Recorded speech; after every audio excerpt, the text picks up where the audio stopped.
চলতি বছর ডেঙ্গুতে একদিনের সবচেয়ে বেশি ৩৫২ জন রোগী ভর্তি হয়েছে। সবশেষ ২৪ ঘন্টায় মারা গেছে একজন। এদিকে এক সপ্তাহের ব্যবধানে রাজধানীর বড় সরকারি হাসপাতালগুলোতে ডেঙ্গু রোগী ভর্তি দ্বিগুণ হয়েছে। একই সঙ্গে চিকুনগুনিয়া এবং কোভিড রোগী শনাক্ত হওয়ায় চিকিৎসকদের নিতে হচ্ছে চ্যালেঞ্জ। মাহমুদ কমলের রিপোর্ট। পরিবারের সঙ্গে ঈদ করতে এসেছিলেন মালয়েশিয়া প্রবাসী জালাল উদ্দিন। ৪ দিন জ্বরে ভোগার পর বরগুনা জেলার এই বাসিন্দা এখন ভর্তি রাজধানীর ডিএনসিসি হাসপাতালে। এবছর ডেঙ্গুর সবচেয়ে বড় হটস্পট বরগুনার পাশাপাশি বরিশাল ও পটুয়াখালী থেকে আসা রোগীও ভর্তি হচ্ছেন ওই হাসপাতালে। বরগুনা প্রচুর ডেঙ্গু, আর বরগুনার চিকিৎসা তো ভালো না। এবার এই যে আইসা আমি একটু আগে ভর্তি হয়েছি। ভর্তি হওয়ার পরে স্যালাইন লাগাইছি। জ্বর ওই ১০০-১০২ এভাবে থাকে, আর শরীর প্রচুর ব্যথা। ৫ দিন জ্বর ছিল, এখনো আছে, এখনো উঠতেছে, আর ১০৪-৫ এরকমের হয়।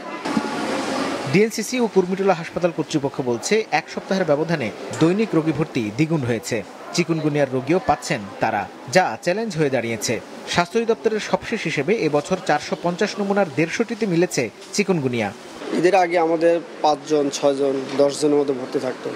এই কয়েকদিন বৃষ্টি হওয়ার পরে ইনসিডেন্সটা একটু বাড়ছে। আজ টোটাল আমাদের ২৫ জনের মতো পেশেন্ট আছে। এখন পর্যন্ত আমাদের বাইরের থেকে আসার রেটটা হয়তো অ্যারাউন্ড 60%, আর ঢাকা থেকে অ্যারাউন্ড 40% লাইক দ্যাট। ঢাকায় থেকে সেটা হয়তো আসে কাছে, যেহেতু জ্বর হলেই চলে আসলো, কিন্তু বাইরে থেকে যারা আসে তারা কিন্তু সিভিয়ার পেশেন্টই আসে সাধারণত। বাড়ছে কোভিডও। ডিএনসিসি হাসপাতালে ভর্তি ১৭ জন, যাদের অর্ধেকেরও বেশি রোগীর লাগছে অক্সিজেন। সার্বিক পরিস্থিতি আতঙ্কের না হলেও চিকিৎসকরা বলছেন বেশি সাবধানে রাখতে হবে বয়োজ্যেষ্ঠদের।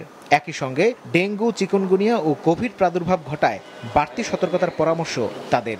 আমাদের যাদের অক্সিজেন লেগেছে বেশিরভাগই কিন্তু এলডারলি বা যারা কোমরবিড তাদের লেগেছে, বাট আমাদের কিন্তু কয়েকজন 42 ইয়ার্স বা মিডিল এজের তাদের কিন্তু অক্সিজেন লাগছে। This is a great concern for us to. তো আমরা রেগুলারলি মনিটর করছি তাদের অক্সিজেন, যে মেজার নেওয়া থাকে we taking that one.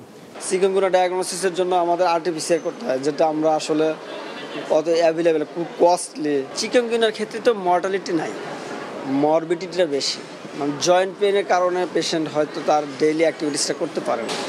So দুইটা যদি কো এক্সিস্টেন্সে থাকে, আমরা ডেঙ্গু যেহেতু সিভিয়ার, এইটা হিসেবে আমরা প্রথমে ম্যানেজ করে যে এখান থেকে যেন মর্টালিটি না হয়।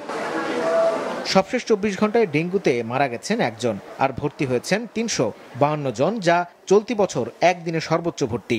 হটস্পট বরিশাল বিভাগে গেল ২৪ ঘন্টায় ভর্তি হয়েছেন ১৬৭ জন।